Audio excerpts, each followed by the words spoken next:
mes amis, j'espère que vous allez bien. Alors aujourd'hui, on va parler de 4 phrases à éviter lors de l'entretien Campus France. Donc faites attention.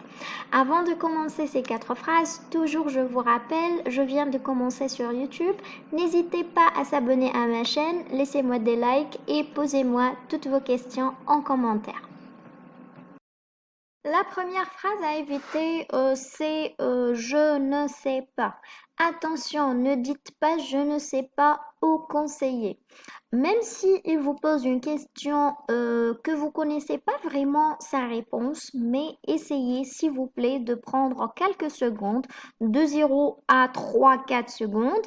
Donc surtout dans le contexte de l'entretien virtuel via Skype, il y a toujours déjà l'intervalle de temps entre sa question ou ses questions et vos réponses. Donc, profitez de ça, ayez du temps pour un peu réfléchir très rapidement sur sa question pour pouvoir trouver un raisonnement. Là, quand vous dites je ne sais pas, ça donne une impression que vous n'êtes pas capable de réfléchir instantanément et c'est pas bien pour vous. Donc, l'une des compétences que le conseiller va évaluer lors de l'entretien, c'est votre capacité à réfléchir, à raisonner instantanément, c'est-à-dire dans le moment instant et pas dans le différé. Donc, si on vous pose une question imprévue qui est vraiment surprenant pour vous, ne soyez pas bloqué, ne dites pas je ne sais pas tout court. Non, reposez un petit peu quelques secondes et essayez de réfléchir, comme je l'ai déjà dit, pour lui donner une réponse. Même si cette réponse est insuffisante ou quoi que ce soit, essayez de développer, improviser au fur et à mesure, mais ne dites pas je ne sais pas. Je ne sais pas par rapport à votre formation antérieure est interdit, donc vous devez tout savoir, même si vous avez oublié. Par exemple, je vous donne un exemple, excusez-moi. Si on vous demande, par exemple, vous êtes un étudiant en chimie et on vous demande c'est quoi la chimie, ceci, cela, une définition, une information théorique que vous avez oubliée, que vous avez vue durant votre cursus universitaire et que vous avez oublié. Donc ne paniquez pas, prenez quelques secondes pour réfléchir, puis essayez de donner des réponses selon vos connaissances antérieures. Essayez d'improviser, essayez de construire des phrases, essayez de se rappeler en même temps que vous parliez, d'accord? Donc l'essentiel, ne laissez pas la possibilité de je ne sais pas entrer au jeu. C'est très très néfaste pour votre entretien. Faites attention à ça.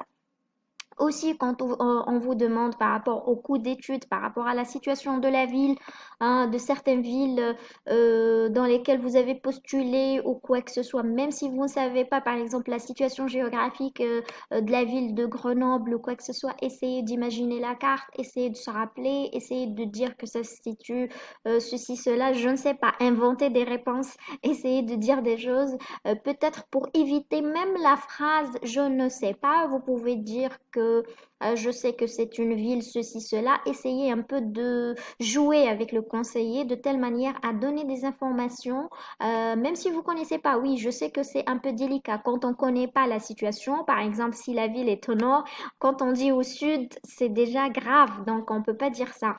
Donc, oui, essayez un peu de jouer avec le conseiller dans ce cas-là.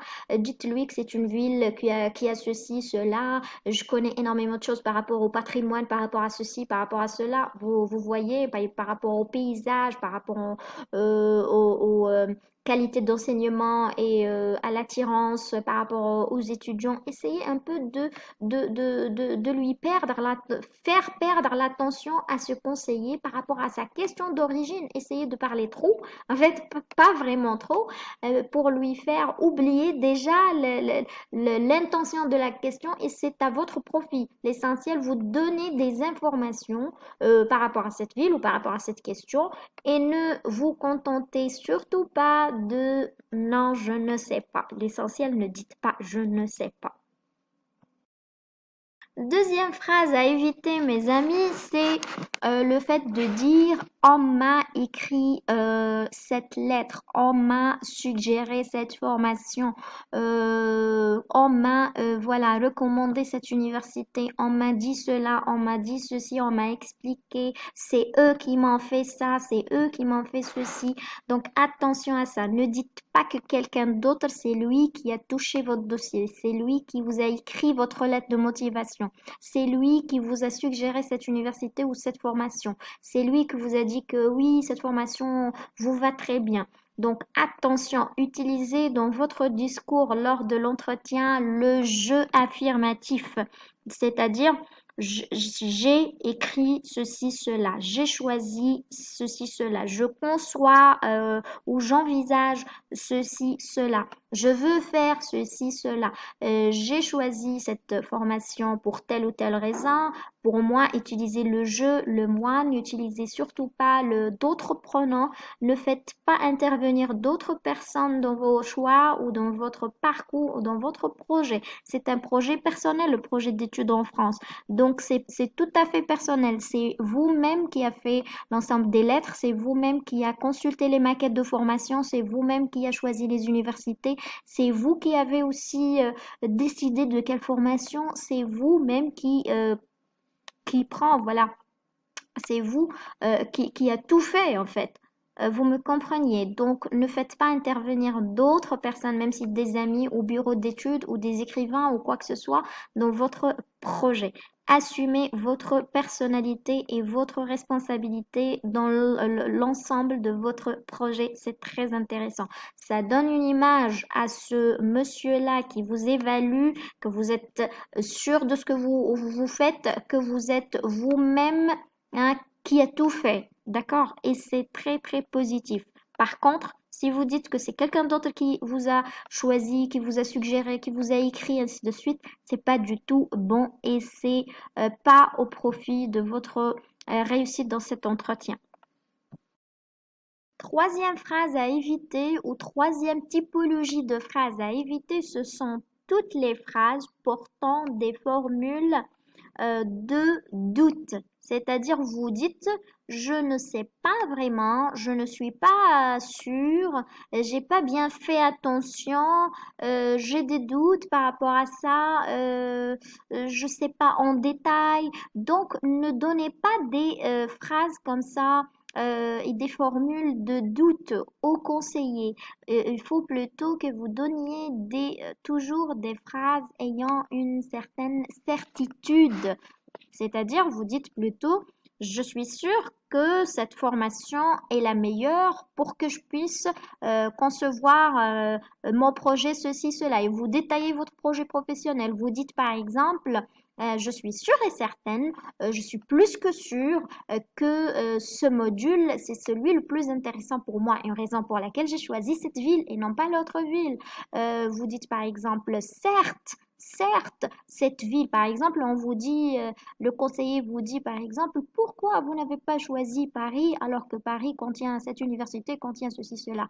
Vous lui dites tout simplement, certes, monsieur, cette ville-là contient ceci, mais moi, je suis convaincu, je suis sûr, je suis certain. Donc, ces formules de certitude, ne donnez pas, s'il vous plaît, ne donnez pas au conseiller des phrases et des formules de doute et de confusion. Là, il va construire sur vous l'impression, vous allez donner l'impression que vous n'êtes pas très sûr de vous-même et que vous ne connaissez pas où vous êtes ou qu'est-ce que vous voulez. Donc, le contraire, nous, on a envie de donner l'impression qu'on est très sûr de nous-mêmes et qu'on connaît très bien de quoi on parle et qu'est-ce qu'on veut et quel est notre projet, soit d'études, soit professionnel, et on connaît très bien ce qu'on veut de ce projet, de cette initiative d'études en France. Donc attention à ça. Toujours, même si au fond de vous, vous n'êtes pas très sûr de vous-même, je le sais, on passe tous par là. Donc même si vous devez, hein, en face au conseiller, lui montrer toujours une confiance en soi et beaucoup de certitude. Comment vous donner l'impression que vous êtes certaine ou vous êtes certain de vous-même? C'est donner des formules de certitude. Je suis sûre, je suis certaine, certes, mais moi je vois que, je suis convaincue que, il me semble que pour moi c'est le meilleur, c'est ceci, cela, donner comme ça avec la tonalité qu'il faut. N'oubliez pas bien évidemment la tonalité parce que la tonalité à l'oral joue un rôle pour convaincre le conseiller ou pour convaincre l'autre d'une manière générale. Quatrième phrase ou quatrième typologie de phrase à éviter, mes amis, c'est le fait de dire, par exemple, c'est le professeur ou c'est mon enseignant qui était très strict, c'est un enseignant qui donne pas énormément de, je dirais bien, de bonnes notes, c'est l'université qui m'a puni et m'a donné un zéro, c'est l'université, par exemple, quand on vous dit pourquoi refaire vos études en France, si vous avez un M2 bien sûr, pourquoi refaire vos études en France? Et vous dites, c'est la qualité de l'enseignement de mon université algérienne n'est pas à la hauteur, ne se compare pas à l'université française.